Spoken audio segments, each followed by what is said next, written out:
നമുക്കെല്ലാം വളരെ പരിചയമുള്ള കർത്താവായ യേശുക്രിസ്തുവിൻ്റെ ഗ്രേറ്റ് കമ്മീഷൻ, മഹാനിയോഗം, അത് നോക്കിയാൽ ഇതിൻ്റെ പ്രാധാന്യം വളരെ വ്യക്തമായി മനസ്സിലാകും. എവിടെയാണ് നാം മഹാനിയോഗം വായിക്കുന്നത്, കാണുന്നത്? വല്ലപ്പോഴൊക്കെ ഒന്ന് പ്രതികരിച്ചാൽ നല്ലതാണ്. നമുക്കറിയാവുന്ന വാക്യങ്ങളാണ്. മത്തായി സുവിശേഷം 28-ാം അധ്യായം 18 മുതൽ 20 വരെയുള്ള വാക്യങ്ങളിലാണ് നാം അത് കാണുന്നത്. അത് സഹോദരൻ ഇപ്പോൾ വായിക്കുന്നതാണ്. യേശു, സകല അധികാരവും എനിക്ക് നൽകപ്പെട്ടിരിക്കുന്നു. ആകയാൽ നിങ്ങൾ പുറപ്പെട്ട് പിതാവിൻ്റെയും പുത്രൻ്റെയും പരിശുദ്ധാത്മാവിൻ്റെയും നാമത്തിൽ സ്നാനം കഴിപ്പിച്ചു. ഞാൻ നിങ്ങളോട് കൽപ്പിച്ചതൊക്കെ പ്രമാണിക്കുവാൻ തക്കവണ്ണം ഉപദേശിച്ചും കൊണ്ട് സകല ജാതികളെയും ശിഷ്യരാക്കിക്കൊള്ളുവിൻ. ഞാനോ ലോകാവസാനത്തോളം എല്ലാ നാളും നിങ്ങളോടുകൂടെ ഉണ്ട് എന്ന് അരുളി ചെയ്തു. വളരെ പ്രസിദ്ധങ്ങളായ ചില വാക്യങ്ങൾ. ഗ്രേറ്റ് കമ്മീഷൻ എന്നാണ് നാം ഇതിനെ വിളിക്കുന്നത്. വാസ്തവത്തിൽ ഈ മഹാനിയോഗം 4 സുവിശേഷങ്ങളിലും അല്പാൽപമായിട്ടുണ്ട്. ഏറെക്കുറെ അതിൻ്റെ പൂർണ്ണ രൂപം കാണുന്നത് മത്തായിയിലാണ്. അതുകൊണ്ടാണ് നാം പലപ്പോഴും ഈ ഭാഗം എടുത്തു വായിക്കുന്നത്. ശരി, എന്താണ് മഹാനിയോഗം, അല്ലെ മഹാനിയോഗത്തിലെ പ്രധാന കൽപ്പന എന്ന് ചോദിച്ചാൽ അതിൻ്റെ ഉത്തരം എന്താണ്? What is great commission after all? Many A time we think that great commission is A commission for evangelisation.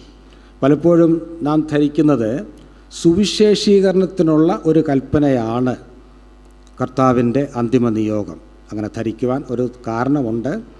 മർക്കോസ് 16:15 വായിക്കണ്ട. അവിടെ നാം വായിക്കുമ്പോൾ നിങ്ങൾ ഭൂലോകമൊക്കെയും പോയി സകല സൃഷ്ടിയോടും സുവിശേഷം പ്രസംഗിപ്പീൻ എന്നാണ് മർക്കോസ് ഇതിനെ വെട്ടിച്ചുരുക്കി രേഖപ്പെടുത്തിയിരിക്കുന്നത്. സുവിശേഷം പ്രസംഗിക്കണം, അത് മഹാനിയോഗത്തിൻ്റെ ഭാഗമാണ്. എന്നാൽ ഈ വാക്യം ഒന്ന് ശ്രദ്ധിക്കുക. 19-ാം വാക്യത്തിൽ 19ഉം 20ഉം നോക്കിയാൽ, ആകയാൽ നിങ്ങൾ പുറപ്പെട്ട്, അല്പം ദീർഘമായൊരു വാചകമാണ്. അതിൻ്റെ 20-ാം വാക്യത്തിൻ്റെ പകുതിയിൽ നാം ഇങ്ങനെ വായിക്കുന്നു, സകല ജാതികളെയും ശിഷ്യരാക്കിക്കൊള്ളുവീൻ. വാസ്തവത്തിൽ ഈ ഗ്രേറ്റ് കമ്മീഷൻ്റെ മെയിൻ ക്ലോസ്, പ്രധാന വാചകം എന്ന് പറയുന്നത് ഇംഗ്ലീഷിൽ കുറച്ചുകൂടെ വ്യക്തമാണ്, go and to make disciples of all the nations. അതാണ് അതിൻ്റെ പ്രധാന വാചകം. ഞാൻ ഗ്രീക്ക് പണ്ഡിതനൊന്നുമല്ല, എന്നാൽ ഗ്രീക്ക് ഭാഷ അറിയാവുന്നവർ പറയുന്നത് ഈ വാക്യത്തിൽ വാസ്തവത്തിൽ മൂലഭാഷയായ ഗ്രീക്കിൽ ഒരു ക്രിയാപദം മാത്രമേ ഉള്ളൂ. അതെന്താണ് ആ ക്രിയാപദം? ഈ ശിഷ്യരാക്കിക്കൊള്ളുക, അതാണ് അവിടുത്തെ പ്രധാന ക്രിയാപദം. അപ്പോൾ നിങ്ങൾ ചോദിക്കും, പിന്നെ പോകുവാൻ പറഞ്ഞില്ലേ, സ്നാനപ്പെടുത്തുവാൻ പറഞ്ഞില്ലേ, പഠിപ്പിക്കാൻ കർത്താവ് പറഞ്ഞില്ലേ? അതൊക്കെ ക്രിയാപദങ്ങളല്ലേ? ഒരർത്ഥത്തിൽ ആണ്. എന്നാൽ വ്യാകരണപരമായി നോക്കിയാൽ അതിനെയൊക്കെ ഓക്സിലറി വെർബ്സ് അല്ലെങ്കിൽ സഹായക്രിയകൾ എന്നാണ് വിളിക്കുന്നത്. അത് പ്രധാന ക്രിയയല്ല. ശിഷ്യരാക്കിക്കൊള്ളുവീൻ എന്നുള്ളതാണ് പ്രധാന കൽപ്പന, പ്രധാന ക്രിയാപദം. എങ്ങനെ ശിഷ്യരാക്കണം? അതിനുവേണ്ടി എന്ത് ചെയ്യണം? അതിനുവേണ്ടി നിങ്ങൾ പോകണം, സുവിശേഷം പ്രസംഗിക്കണം, വിശ്വസിക്കുന്നവരെ സ്നാനപ്പെടുത്തണം. സ്നാനപ്പെട്ടവരെന്ത് ചെയ്യണം? കർത്താവ് പറഞ്ഞ ഉപദേശങ്ങളൊക്കെ അനുസരിപ്പാൻ തക്കവണ്ണം അവരെ ഉപദേശിക്കണം, അല്ലെ ടീച്ച് ചെയ്യണം. അനേക കാര്യങ്ങളുണ്ട്. ഇതെല്ലാം ചെയ്ത് ആത്യന്തികമായി എന്താണ് സാധിക്കേണ്ടത്? ശിഷ്യരാക്കി തീർക്കണം എന്നാണ് കർത്താവ് പറഞ്ഞത്. അപ്പോൾ പ്രധാന കൽപ്പന എന്ന് പറയുന്നത് ശിഷ്യരാക്കുക എന്നത് തന്നെയാണ്. എന്നാൽ ദുഃഖകരമെന്ന് പറയട്ടെ, കഴിഞ്ഞ 2000 വർഷങ്ങളായി സഭ ഒരളവ് വരെ ഇതൊക്കെ ചെയ്യുന്നുണ്ട്, നാമും ചെയ്യുന്നുണ്ട്. എന്നാൽ നാം പലപ്പോഴും സുവിശേഷീകരണത്തിൽ മാത്രം അങ്ങ് ഒതുങ്ങി നിൽക്കുകയല്ലേ എന്ന് നാം ഒരാത്മപരിശോധന ഇന്ന് രാത്രിയിൽ നടത്തണം.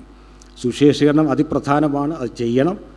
എന്നാൽ ഒരു സുവിശേഷ യോഗം നടത്തി അല്ലെങ്കിൽ മറ്റു ചില നിലയിൽ സുവിശേഷം അറിയിച്ച് അതിൽ മാത്രം സംതൃപ്തരായി കർത്താവിൻ്റെ ഗ്രേറ്റ് കമ്മീഷൻ അനുസരിച്ചു എന്നുള്ളൊരു തെറ്റിദ്ധാരണയിൽ നാം ജീവിച്ചു പോരുകയല്ലേ എന്ന് നാം ഒന്ന് ചിന്തിക്കേണ്ടത് ആവശ്യമാണ്. വാസ്തവത്തിൽ സഭയുടെ മിഷൻ എന്ന് പറയുന്നത് മേക്കിംഗ് ഡിസൈപ്പിൾസ്, ഡിസൈപ്പിൾ മേക്കിംഗ് ആണ് മിഷൻ എന്ന് പറയുന്നത്. അതിനുവേണ്ടി ചെയ്യാവുന്ന എല്ലാ കാര്യങ്ങളും ചെയ്യണം. അപ്പോൾ കർത്താവ് ഇതിന് ഇത്രമാത്രം പ്രാധാന്യം കൊടുത്തു എങ്കിൽ നാമും പ്രാധാന്യം കൊടുക്കണം ഈ വിഷയത്തിന്. വാസ്തവത്തിൽ നമ്മുടെ കർത്താവ് ഈ ഭൂമിയിലായിരുന്നപ്പോൾ he was on the business or ministry of making disciples. And when he departed from this world, he called his disciples or apostles. and commissioned them to make other disciples.